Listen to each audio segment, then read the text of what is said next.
C'est l'heure de votre journal des sports, on fait le tour des résultats du week-end en Vendée.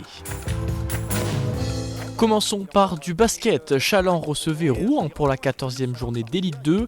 Les Chalandais démarrent fort et sont devant dès la fin du premier quart-temps, 21-15. Le deuxième reste serré. Les Vendéens conservent l'avantage de 2 points à la pause malgré une bonne pression rouennaise. Au retour des vestiaires, les deux équipes restent coude à coude. L'écart est minime et dans le dernier quart-temps, c'est le manque d'adresse à 3 points qui se fait ressentir pour les Chalandais. Et en face, Rouen s'échappe et en profite dans les dernières minutes. Et Tavon Croft porte le coup de grâce aux Chalandais avec ce superbe tir à 3 points. Résultat 79-73, une défaite frustrante pour Chaland. Je trouve qu'on a été beaucoup plus cohérent dans la gestion de nos temps faibles.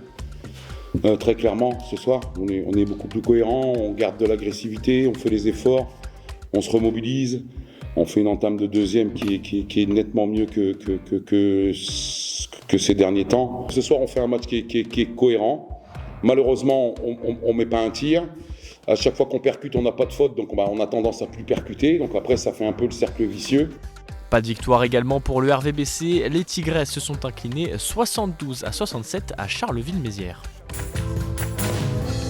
Ouvrons notre chapitre football d'abord en National 2. Pour cette 13e journée, La Roche recevait Poitiers et les Lyonnais démarrent très fort. Dès la 3e minute, c'est Alexis Arrojo qui ouvre le score, suivi par Evan Morel d'une frappe puissante premier poteau avant qu'Ibrahima Keita, juste avant la pause, n'inscrive le but du break. Ça fait déjà 3-0 à la mi-temps. En seconde période, les Lyonnais continuent d'imposer leur rythme et de se créer plusieurs occasions. Ils touchent même la barre à plusieurs reprises. Poitiers en face tente de réagir mais se retrouve à 10 suite à ce carton rouge et penalty, double peine pour les Poitevins, mais le gardien repousse le penalty et dans les dernières minutes, c'est Mathis Vrignon, l'entrant, qui conclut la soirée parfaitement 4-0, une victoire nette qui permet aux Vendéens de terminer l'année en beauté.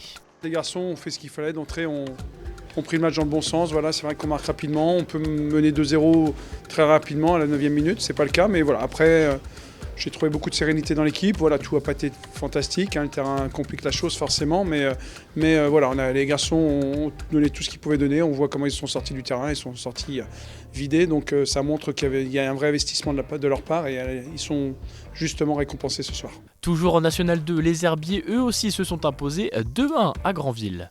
En National 3, un échelon en dessous, le Poiret recevait Fontenay pour un derby vendéen. Et ce sont les Fontenaisiens qui ont ouvert le score à la 15e minute. Mais les Genoux ont égalisé aussitôt dans la foulée. Les visiteurs ont repris rapidement l'avantage derrière jusqu'à mener 3-1 à la mi-temps, grâce notamment à un doublé de Joey Bilimino. En seconde période, le Poiret inverse la physionomie du match et revient d'abord grâce à un but de Brian Thorin. Puis à l'heure de jeu, c'est Naël Bensoula qui égalise 3 partout. Et dans les arrêts de jeu, au bout du temps additionnel, c'est Noam Bensoula qui offre la victoire aux Genoux qui ont totalement renversé le match. Victoire 4-3 alors qu'ils étaient menés 3-1. Je trouve qu'on a fait un match vraiment en 2 parties très différentes. Une partie où on est très passif, on les laisse nous attaquer, on est limite, on ne sait pas quoi faire. On est même et deuxième partie où on est beaucoup plus entreprenant, beaucoup plus impactant, on récupère tous les deuxièmes ballons et c'est un effectif très difficile à jouer. Fontenay, c'est une équipe très difficile à jouer qui défend 5-4-1 avec beaucoup de densité. Le match nul était plutôt mérité, là c'est un peu cruel d'encaisser un but dans les arrêts de jeu. Je suis pas sûr que le temps ne soit pas dépassé. C'est la fin de ce journal des sports, ne manquez pas 85 chronos ce lundi à 18h45, 35 minutes de direct avec invités et chroniqueurs pour revenir sur toute l'actualité du sport vendéen ce week-end.